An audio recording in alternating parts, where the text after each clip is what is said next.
Salam saudara-saudaraku kekasih Kristus. Selamat berjumpa kembali di dalam Resapi GKJ Margoyudan.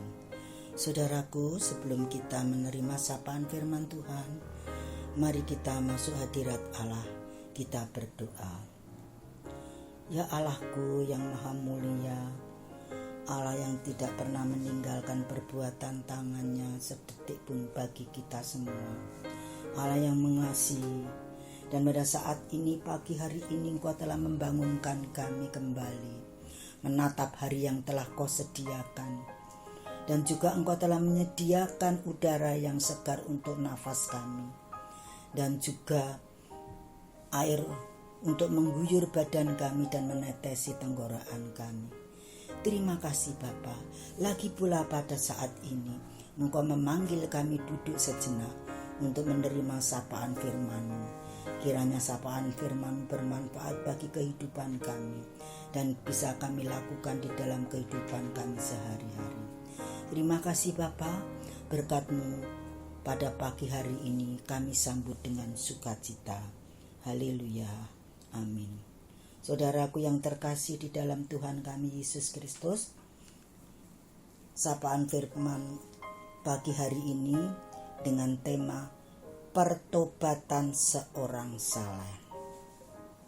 Kita akan membaca di dalam Kisah Para Rasul 10 ayat yang kedua, yang demikian firman-Nya. Ia saleh, ia serta seisi rumahnya takut akan Allah, dan ia memberi banyak sedekah kepada umat Yahudi dan senantiasa berdoa kepada Allah.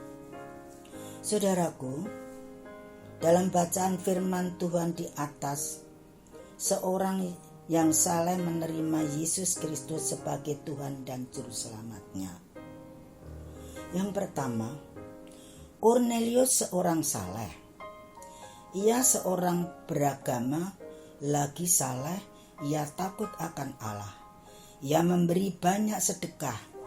Tertulis di dalam Kisah Para Rasul 10 ayat 2. Ia senantiasa berdoa, bukan saja 5 waktu saudaraku, tetapi setiap waktu. Ia seorang yang tulus hati. Tertulis di dalam Kisah Para Rasul 10 ayat yang ke-22. Dan terkenal baik di antara seluruh bangsa Yahudi. Adakah orang yang mengaku dirinya saleh memiliki kesalehan seperti Kornelius? Lalu apa yang salah dalam kesalehan Kornelius? Ia belum pernah mendengar nama Yesus dan percaya kepadanya. Itu yang membuat kesalehan Kornelius tidak bernilai apa-apa. Yang kedua, kesalahan Kornelius yang belum lengkap. Masih kurang satu dalam kesalehan yang dimiliki oleh Kornelius. Ia tidak memiliki Tuhan Yesus Kristus dalam hidupnya. Kornelius perlu mendengar perihal kehidupan dan pelayanan Tuhan Yesus. Tertulis di dalam Kisah Para Rasul 10 ayat 36 sampai 38. Kematian Tuhan Yesus Kristus. Kisah Para Rasul 10 ayat 39. Kebangkitan dari antara orang mati. Kisah Para Rasul 10 ayat 40. Dan kebangkitannya kembali sebagai hakim orang yang hidup dan yang mati. Kisah Para Rasul 10 ayat 42. Saudaraku, bukan saja Kornelius harus mendengar perihal Yesus Kristus, tetapi harus percaya kepadanya dan menjadikan Dia Tuhan dan Juru Selamat secara pribadi. Kisah Para Rasul 10 ayat 43. Kesalehan manusia tanpa Yesus ibarat gula tanpa rasa manis, garam tanpa rasa asin, dan pelita tanpa minyak. tidak berarti apa-apa, saudaraku. Itu sebab Rasul Petrus dengan lantang di hadapan mahkamah agama, di hadapan mereka yang beragama tapi tidak mengenal Yesus Kristus, mengatakan bahwa tidak ada agama lain ataupun juga yang dapat memberi keselamatan kecuali Yesus Kristus. Bagaimana? Apakah Anda sudah bertobat dari dosa-dosa Anda dan menerima Dia sebagai Tuhan dan Juru Selamatnya? Anda, inilah kesempatannya sekarang. Jika Anda belum menerima Dia sebagai Juru Selamat pribadi, Anda tidak mengetuk hati dan mau masuk di dalam hatimu, bukalah hatimu dan sambut Dia.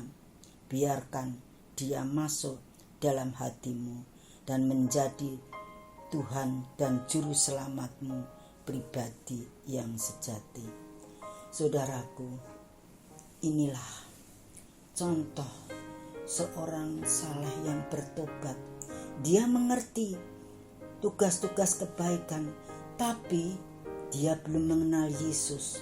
Maka sekarang Kornelius sudah mengenal Yesus dan dia merasakan kebahagiaannya di dalam hidupnya, seisi rumah tangganya dan sekitar di antero dekat rumahnya, dan dimanapun dia berjalan dia merasakan lega karena dia merasa dia sudah mengenal Yesus dan hidup bersama Yesus.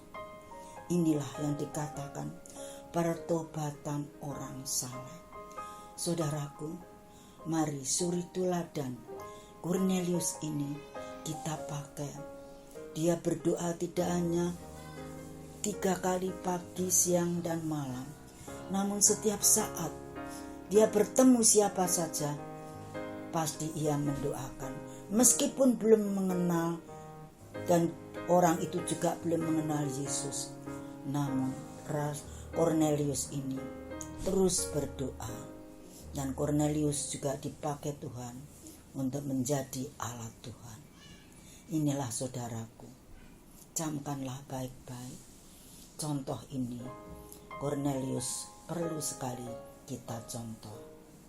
Kami percaya saudaraku, setelah mendengar firman Tuhan ini melakukan seperti Kornelius.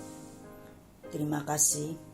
Selamat berjumpa kembali di dalam resapi yang akan datang. Tuhan memberkati kita. Glory to glory. Haleluya. Amin. Tinggal